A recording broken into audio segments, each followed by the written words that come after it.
Therapy को लेकर एक ऐसा आइडिया, एक ऐसा कॉन्सेप्ट डिस्कस करूंगा जो आपने या तो सुना ही नहीं होगा या अगर सुना होगा तो बहुत ज़्यादा उस पर ध्यान नहीं दिया होगा। बहुत इंपॉर्टेंट पार्ट है थेरेपी का। अगर आप अपने को ठीक कर रहे हो किसी भी साइकोथेरेपी की मदद से, खासकर कि CBT मतलब कॉग्निटिव बिहेवियर थेरेपी की मदद से, अगर आप अपने अंदर कुछ चेंजेस ला रहे हो, अपने मेंटल हेल्थ को बेटर कर रहे हो, डिसऑर्डर के लिए उसको अप्लाई कर रहे हो, कुछ भी अगर आप थेरेप्यूटिक वर्क कर रहे हो, चाहे वो कैसी भी थेरेपी हो, उसमें ये एक्टिविटी या ये एक्सरसाइज को करना बेहद ज़रूरी है, जो मैं आपसे इस वीडियो में डिस्कस करूंगा। अक्सर लोग जब अपने को चेंज कर रहे होते हैं या कहें कि अपने थॉट्स को चेंज कर रहे होते हैं तो उनको दो तरह की अप्रोचेस अक्सर सुनने में आती हैं। एक होती है पॉजिटिव एफर्मेशंस, मतलब पॉजिटिव थॉट्स लाना जिससे कि नेगेटिव थॉट्स को रिप्लेस करें, जो कि बहुत ही शुरुआती और बहुत ही कच्चा तरीका होता है। ये परमानेंटली आपके थॉट्स को चेंज नहीं करता, आपका देखने का नजरिया नहीं बदलता और आपकी थिंकिंग को पूरी तरह से पॉजिटिव नहीं बनाता। पॉजिटिव एफर्मेशन वाला तरीका ये सिर्फ एक शुरुआती तरीका है। किसी भी चेंज को लाने के लिए अपने माइंड को थोड़ा सा एक पॉजिटिव फ्रेमवर्क में ले जाना जरूरी है, वो आपको पॉजिटिव एफर्मेशन से मिल पाता है। दूसरा तरीका होता है कॉग्निटिव थेरेपी की एक्सरसाइजेस करना, जिसमें आप अपने बिलीफ्स को चेंज करते हो। मतलब आपके थॉट्स के भी गहरे में कुछ ऐसे बिलीफ्स बैठे हैं, कुछ ऐसी मान्यताएं जिसमें कि आप यकीन करते हो, अपने बारे में कुछ नेगेटिव चीजें माने हुए हो, जिनको कि जब तक आप बदलोगे नहीं तब तक आपका नजरिया नहीं बदलेगा, और जब तक आपका नजरिया नहीं बदलेगा आपके थॉट्स पॉजिटिव नहीं होंगे। तो ये पॉजिटिव थॉट्स को चेंज करने का तरीका क्या हुआ? मतलब अपने नेगेटिव बिलीफ्स को चेंज करना और पॉजिटिव बिलीफ्स अपनाना। इसके लिए आपको अपने बिलीफ्स और थॉट्स को तो चेंज करना ही पड़ता है, साथ ही काफी सारी ऐसी प्रैक्टिकल एक्सरसाइजेस करनी पड़ती हैं जिसमें कि आप नए तरह से अपनी रियलिटी को चेंज करते हो, उसे एक्सपीरियंस करते हो, नए तरह के बिहेवियर्स अपनाते हो, जिससे कि आपके बिलीफ्स चेंज हो। और जब बिलीफ्स चेंज होंगे मतलब आपका देखने का नजरिया बदलेगा, तो आप अपने पॉजिटिव थॉट्स डेवलप कर सकते हो। ये ज्यादा लॉन्ग लास्टिंग, ज्यादा गहरा तरीका है और थेरेपी में इसी पर वर्क किया जाता है। तो ये दो तरीके हुए, पॉजिटिव एफर्मेशन जो कि कच्चा और सुपरफिशियल तरीका है या सिर्फ सपोर्टिव तरीका है, सिर्फ सहारा देता है, और पॉजिटिव बिलीफ्स डेवलप करना या जिसे हम कहते हैं कॉग्निटिव रिस्ट्रक्चरिंग, ये एक टर्म दिया जाता है। कॉग्निटिव रिस्ट्रक्चरिंग मतलब अपनी कॉग्निशन, अपने बिलीफ्स को एक नया स्ट्रक्चर देना, एक नया ढांचा देना, यह किया जाता है कॉग्निटिव थेरेपी में। इतना तो समझ में आता है शायद, मैं मानता हूं। आप अगर थेरेपी ले चुके हैं या थेरेपी के बारे में पढ़ते हैं या किसी और वीडियोस में, किसी और डॉक्टर की वीडियोस में देखा है, तो आप समझ गए होंगे कि हाँ, ये सब किया जाता है। और कॉग्निटिव रिस्ट्रक्चरिंग में हम जब अपने थॉट्स को या बिलीफ्स को बदलते हैं तो उसका एक थॉट रिकॉर्ड बनाया जाता है, उसके अंदर अपने नेगेटिव थॉट्स आइडेंटिफाई करते हैं, फिर उसके ऑल्टरनेटिव्स ढूंढते हैं और फिर वो ऑल्टरनेटिव्स हमें एक नया सोचने का ढंग देते हैं। पर इसके अंदर एक चूक हो जाती है कि कई बार लोग अपने थॉट्स बदल तो रहे होते हैं, बहुत से लोग तो ये थॉट रिकॉर्ड नहीं बनाते, सिर्फ अपने मन में ही थॉट्स को बदलते हैं, थॉट्स को बदल बदल कर नया अनुभव करते हैं। वो थॉट्स तो बदलते हैं पर समझ नहीं पाते कि उनमें कितना फर्क आया या किस तरह से अपने अंदर आए हुए फर्क को देख पाए। बहुत से लोग दवाइयों में भी और थेरेपी में भी ये चूक कर देते हैं कि वो बहुत जल्दी और बहुत कच्चे ढंग से अपने अंदर के बदलावों को जांच लेते हैं। मतलब लोग अक्सर अपने अंदर के जो सब्जेक्टिव चेंजेस हैं, मतलब मन में या फीलिंग्स में आए हुए जो बदलाव हैं, उसको सही तरह से जांच नहीं पाते, सही तरह से उसका आंकलन नहीं कर पाते, या जिसे कहते हैं उसका असेसमेंट ठीक से नहीं कर पाते, जिस वजह से कई बार वो अपने अंदर आए हुए फायदे को भी महसूस नहीं कर पाते, पता नहीं कर पाते इन फर्कों को, और इस वजह से वो ट्रीटमेंट से हताश हो जाते हैं और उन्हें लगता है कि ये जो दवा है या ये जो थेरेपी है ये हम पर इलाज अच्छे से नहीं कर रही। दवा को इसलिए यहां पर कहा ताकि आप दवा से भी अच्छे से समझ सकते हैं, क्योंकि बहुत से लोगों ने दवा भी ली होगी, दवाइयों से भी असर उन्होंने अपने अंदर देखे होंगे। और अक्सर हम क्या करते हैं, अपने मन में आ रहे बदलावों को सब्जेक्टिवली असेस करते हैं। सब्जेक्टिवली मतलब अपने अंदाजे लगाते हैं कि हाँ, 10 दिन पहले मुझे ऐसा महसूस होता था, आज मुझे ऐसा महसूस हो रहा है। 5 दिन पहले दवा लेनी शुरू की थी, 5 दिन हो गए, अभी तक कोई बड़ा बदलाव नहीं आया, शायद ये दवा मेरे लिए बेकार है, काम ही नहीं कर रही, मुझे डॉक्टर बदलना चाहिए या दवा बदलनी चाहिए। तो एक व्यक्ति क्या करेगा, वो अपने मन में आ रहे बदलावों को देखना चाहेगा।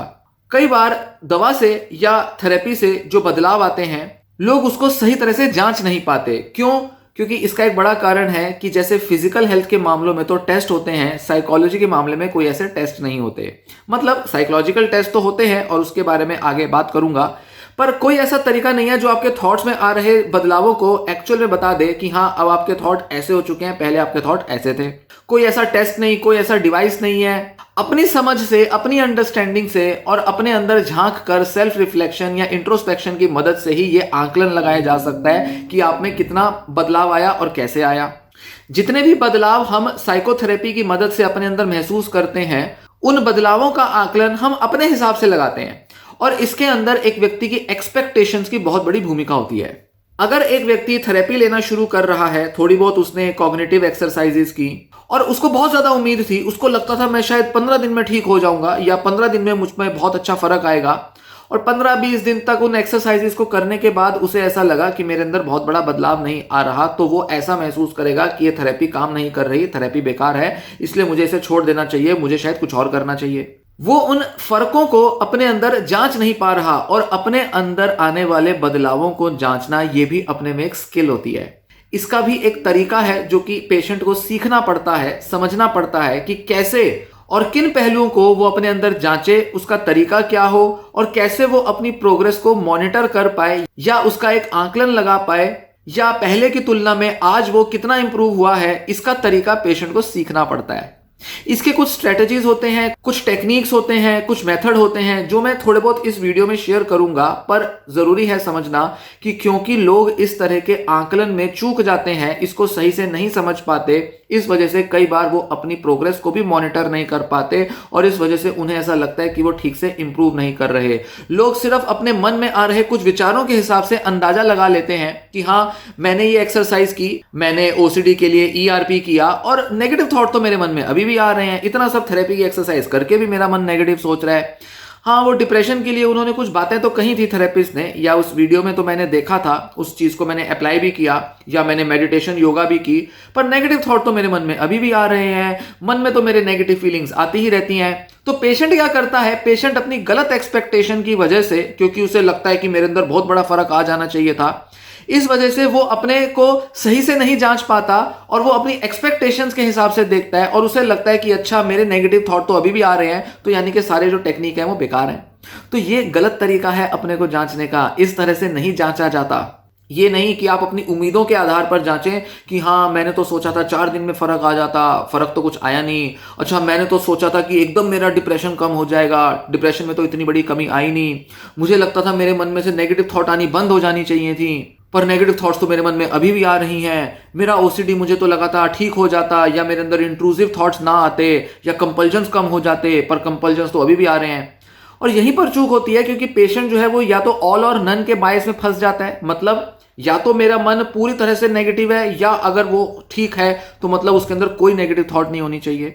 मतलब ऑल और नन का मतलब है अगर एक भी थॉट है तो पेशेंट को लगता है कि मैं ठीक नहीं हूं, और अगर बिल्कुल उसका माइंड ब्लैंक हो चुका है, मतलब कोई नेगेटिव थॉट नहीं है, तभी उसे लगता है कि मैं पूरी तरह से स्वस्थ हूं।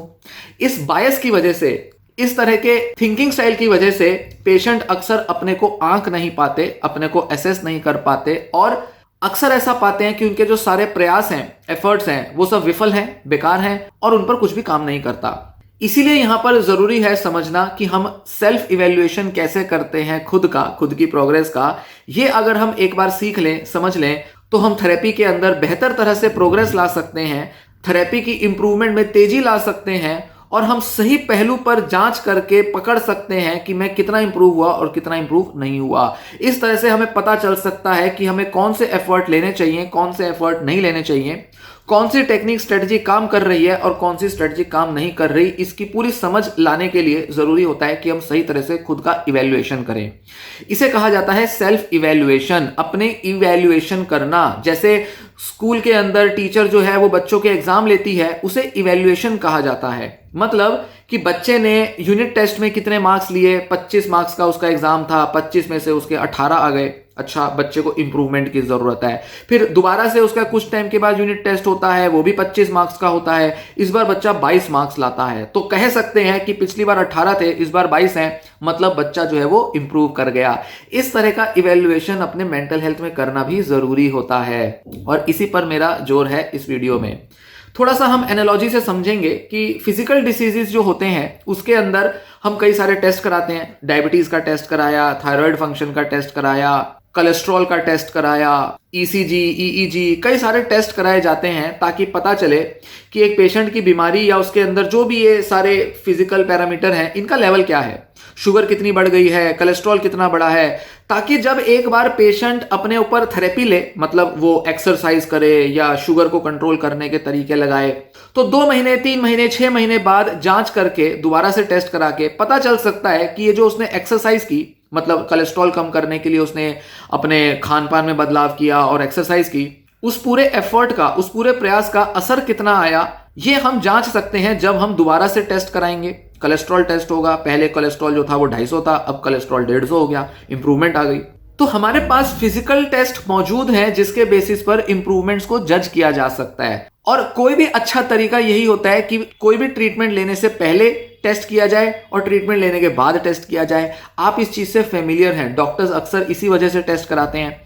पर साइकोलॉजी में क्या होता है, मेंटल हेल्थ के मामले में क्या होगा, डिप्रेशन, एंजाइटी, एंगर और जो भी हमारे जो थॉट प्रोसेस होते हैं उसका असेसमेंट होना चाहिए। अगर आप अच्छी थेरेपी ले रहे हैं, अगर आपका थेरेपिस्ट आपकी थेरेपी कर रहे हैं, तो अक्सर वो आपसे ट्रीटमेंट के शुरुआत में, ट्रीटमेंट के दौरान और ट्रीटमेंट के बाद अक्सर आपसे कई सारे साइकोलॉजिकल टेस्ट करवाएंगे। कई थेरेपिस्ट तो करवाते हैं, पर कई थेरेपिस्ट आपको कहते हैं कि आप अपनी सब्जेक्टिव रेटिंग्स दो, मतलब 0 से 100 तक आप बताइए आपको कितनी एंजाइटी हो रही है, या आपको पिछले 1 हफ्ते में या 1 महीने में कितनी एंजाइटी रही है, 0 से 100 तक उसका कोई स्कोर बताओ। क्योंकि साइकोलॉजी के मामले में सब चीजें सब्जेक्टिव होती हैं, आप अपने हिसाब से डिसाइड करते हो, अपने हिसाब से जांचते हो कि आपको कितनी एंजाइटी हो रही है, क्योंकि आप ही अपने सबसे अच्छे जज हो, आप ही बता सकते हो, आप ही डिसाइड करोगे कि कोई ट्रीटमेंट कितना असरदार है जब आप खुद अपनी एंजाइटी को जज करोगे कि अच्छा अब वो ज्यादा है या कम है, पहले ज्यादा थी या अब ज्यादा है, पहले कम थी या अब कम है। इस तरह का सब्जेक्टिव असेसमेंट करना थेरेपी में जरूरी होता है और अक्सर अपना ऐसा रिकॉर्ड रखना भी जरूरी होता है। एक बार जब आप अपने इमोशंस या अपने थॉट्स का इस तरह से रिकॉर्ड रखना शुरू करते हो, सीख जाते हो ये तरीका, तब आप बेहतर तरह से अपनी थेरेपी की प्रोग्रेस को एसेस कर सकते हो। ये असेसमेंट का मेथड, ये टेस्टिंग का मेथड आपको अडॉप्ट करना चाहिए और अपनी प्रोग्रेस को इस तरह से मॉनिटर करना चाहिए।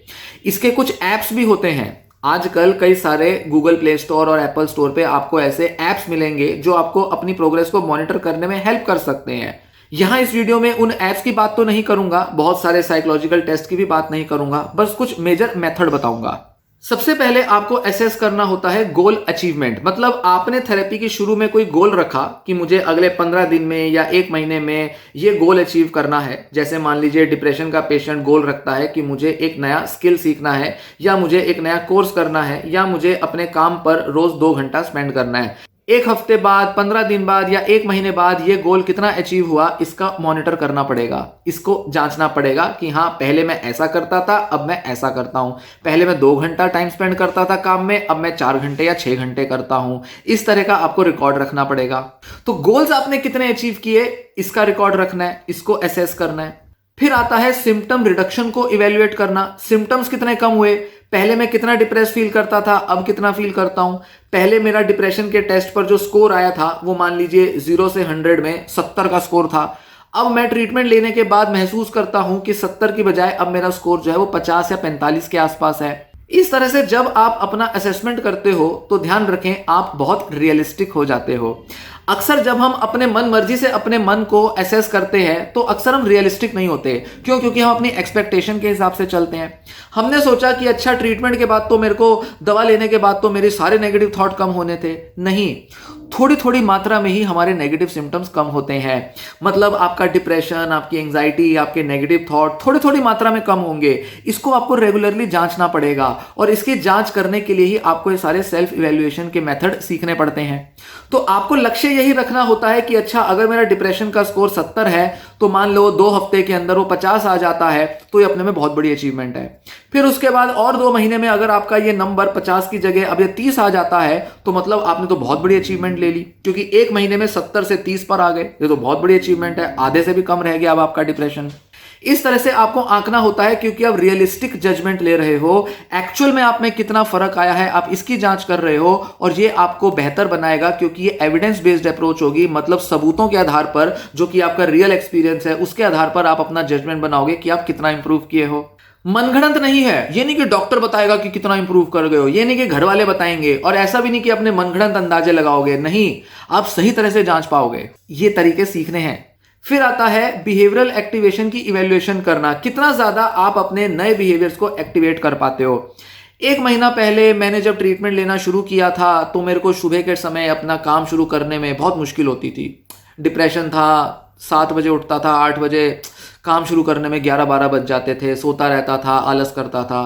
पहले के मुकाबले अब मैं 1 से 1.5 घंटे के अंदर अपना जो काम है वो शुरू कर देता हूं। अब मैं पहले के मुकाबले जल्दी अपने को एक्टिव बना लेता हूं। तो ये बिहेवियरल एक्टिवेशन आपकी कितनी फास्ट हुई है, मतलब कितने जल्दी आप अपने बिहेवियर्स अपनाते हो सुबह उठने के बाद या किसी भी दूसरे काम में। दिन के समय भी आप बिहेवियरल एक्टिवेशन को एसेस कर सकते हो, शाम के समय भी, कि मतलब शाम को घर आने के बाद अपने काम से मैं कितना एक्टिव हूं या नहीं हूं, इस चीज को आप एसेस कर सकते हो। ये भी आपको करना जरूरी है। फिर आता है इमोशनल रेगुलेशन की इवैल्यूएशन करना, कितना अच्छा मेरा अपने इमोशन पर कंट्रोल है। एंजाइटी को मैं कितना अच्छा कंट्रोल कर पाता हूं। पहले मुझे डिप्रेशन होता था तो मैं बहुत बुरा महसूस करता था, अब मैं अपने को बचा लेता हूं। अब मैं थोड़ी ही देर डिप्रेस रहता हूं और अपने को बिल्कुल फिट कर लेता हूं और कुछ एक्टिविटी में लग जाता हूं। पहले मुझे एंजाइटी होती थी, मैं पैनिक कर जाता था, मेरे को घबराहट होती थी, मैं डर जाता था और मेरे को लगता था कि मुझे हॉस्पिटल जाना पड़ेगा या दवा खानी पड़ेगी। पर अब ऐसा नहीं है। अब मुझे एंजाइटी होती है, अब मैं देखता हूं कि हाँ, मेरे को एंजाइटी के टाइम पर खुद को संभालना आता है, और इसका आप पूरा एक रिकॉर्ड रख सकते हो और आप इसका एक इवैल्यूएशन कर सकते हो। मतलब पहले मुझे 80 की एंजाइटी होती थी, अब मुझे 50 की एंजाइटी होती है, अब मुझे 30 की एंजाइटी होती है। आप ऐसा रिकॉर्ड रख सकते हो। फिर आता है कि आपकी क्वालिटी ऑफ लाइफ में कितना इंप्रूवमेंट आया, इस पर भी आपको ध्यान देना जरूरी है। मतलब पहले मेरी लाइफ की क्वालिटी कितनी थी, अब कैसी है। क्या पहले मैं अपने दिन भर के काम कर पा रहा था, क्या तब मैं सेटिस्फाइड था, और अगर नहीं तो अब कितना सेटिस्फाइड हूं। पहले के मुकाबले मुझे कितना लगता है कि मैं अपने मन मुताबिक लाइफ जी रहा हूं। पहले मुझे लगता था जीवन में सब लॉसेस हो रहे हैं, अब मैं कितनी चीजों को गेन कर रहा हूं, कितना अच्छा इंप्रूवमेंट दिखा रहा हूं। तो ओवरऑल लाइफ की क्वालिटी को जज करना ये भी जरूरी होता है। इन सब चीजों के टेस्ट होते हैं। ये जो सारी चीजें मैं डिस्कस कर रहा हूं, इसको टेस्ट करके, इसके प्रॉपर क्वेश्चनियर्स यूज करके भी इनको असेस किया जा सकता है। इस वीडियो में डिस्कस नहीं करूंगा, पर आपको जस्ट इंडिकेट कर रहा हूं कि इन सब एस्पेक्ट्स को जज किया जा सकता है कुछ टेस्ट की मदद से। फिर एक होता है प्रोग्रेस जर्नल, मतलब आप रेगुलरली कितना इंप्रूव कर रहे हो, इसके बारे में अपने खुद के थॉट्स लिखना शुरू करो। जैसे जर्नलिंग होती है जहां आप अपने विचार लिखते हो, आप प्रोग्रेस का एक जर्नल बना सकते हो कि जिसके अंदर आप थोड़ा कहानी लिखो। मतलब दिन भर में आप कैसा महसूस करते हो, आपके मन में क्या विचार चलते हैं, आपकी इनसाइट्स क्या है, आप जीवन में किन चीजों को सीख रहे हो, समझ रहे हो, आप कौन सी शिक्षा ले रहे हो, कौन सी चीजें आपको मदद दे रही हैं, किस जगह से आप डायरेक्शन और गाइडेंस ले रहे हो। जैसे वीडियोज या बुक्स आपको कितनी हेल्प कर रही हैं, लोगों का सहारा अगर आप ले रहे हो तो किस तरह से ले रहे हो, आपके वाइफ, हस्बैंड, बच्चे, दोस्त, मित्र, ये सब आपको कितना अच्छे से सपोर्ट कर रहे हैं, आप काम में कितना अच्छा इंप्रूव कर रहे हो। ये पूरा जो आपका प्रोग्रेस है, जहां से भी आप अपनी मदद ले रहे हो, जैसे भी आपकी इंप्रूवमेंट हो रही है, इसको एक जर्नल में उतारना। इस तरह से भी आप अपने को मॉनिटर करते हो, इवेल्युएट करते हो। फिर आता है थेरेपिस्ट फीडबैक। थेरेपिस्ट भी आपको फीडबैक देगा, हाँ पहले आप ऐसे थे, अब आप ऐसे हो गए। पहले आप देखने से लगता था बड़े ही उदास और बड़े ही ढीले लगते थे, अब आप बड़े चुस्त लगते हो। अब आपको देखने से लगता है आप बड़े शांत और बड़े ही कॉन्फिडेंट हो। तो थेरेपिस्ट भी आपको फीडबैक देगा, या थेरेपिस्ट खुद कुछ क्वेश्चनियर की मदद से भी आपको जज कर सकता है, कुछ आपसे सवाल पूछ सकता है और उन सवालों के आधार पर आपको बताएगा कि पहले के मुकाबले आप कितना इंप्रूव किए या नहीं हुए, और किन एरियाज में इंप्रूव हुए, किन एरियाज में नहीं हो पाए। ये भी आपको जानना जरूरी होता है, ये भी थेरेपिस्ट बता सकता है। फिर लास्ट में आते हैं स्टैंडर्डाइज्ड क्वेश्चनियर्स या मेजरमेंट टूल्स। मतलब जैसा मैंने बताया, साइकोलॉजिकल टेस्ट या तो आपके थेरेपिस्ट ने आपको दिए होंगे, या आपने किसी बुक में ये कुछ ऐसे क्वेश्चनियर्स देख लिए होंगे अगर आप किसी सेल्फ हेल्प बुक की मदद ले रहे हैं। कुछ ऐसे क्वेश्चनियर्स होते हैं, प्रश्नावलियां होती हैं, जिनकी मदद से अपने डिप्रेशन, एंजाइटी और जितने भी नेगेटिव थॉट पैटर्न्स हैं, उनके लेवल को एसेस किया जा सकता है। जिन भी एरियाज में इंप्रूवमेंट लानी है, उनके टेस्ट किए जा सकते हैं। तो ये रहे सारे वो तरीके जिनसे कि अपना सेल्फ इवेल्युएशन एक व्यक्ति कर सकता है जब वो थेरेपी ले रहा है। और ध्यान दें, लाइफ के अलग अलग एरियाज जिनको इंप्रूव करना है, उनका इवेल्युएशन करना है। ये नहीं कि हर लाइफ का एरिया को इवेल्युएट करते रहो। किसी एरिया में ज्यादा इंप्रूवमेंट होगी, वो भी पता चल जाएगा, किसी में नहीं होगी, इससे वो भी पता चल जाएगा। तो ये बहुत ऑब्जेक्टिव तरीका है, सब्जेक्टिव नहीं। अपने मनगढ़ंत अंदाजे नहीं लगा रहे, एक्चुअल में ऑब्जेक्टिवली कुछ क्वेश्चंस की, कुछ सवालों की मदद से आप जांच रहे हो कि आप में कितना इंप्रूवमेंट है। एक स्कोर आ जाता है आपका। इस तरह से जब आप सेल्फ इवेल्युएशन करना सीखते हो तो आप ज़्यादा रियलिस्टिक तरीके से अपनी प्रोग्रेस को मॉनिटर करते हो। ये आपको इतना कॉन्फिडेंस देगा कि आपको सच में समझ में आएगा कि आप कितना इंप्रूव कर चुके हो या अभी और कितना इंप्रूव करना बाकी है। इसी तरह जब आप इवेल्युएट करते हो तब आप इस स्किल की मदद से अपने को बेहतर बनाते जाते हो। तो इस स्किल पर फोकस करें। आगे इस पर और भी चर्चा करूंगा। इस पर बहुत सी बातें करने को है। मैं कह नहीं सकता आपको आपके थेरेपिस्ट ने कितना बताया है या फिर आपने अभी तक थेरेपी के बारे में जो जाना है उसमें इस पर कितना जोर दिया है, पर इस एस्पेक्ट पर जोर देना बेहद ज़रूरी है। नहीं तो आप कभी समझ ही नहीं पाओगे कि आप कैसे और कितना इंप्रूव कर रहे हो। और आफ्टर ऑल थेरेपी का तो पूरा फोकस ही होता है कि अपने को इंप्रूव कराना और समझ पाना कि हाँ आप कितना और किस तरह से इंप्रूव किए।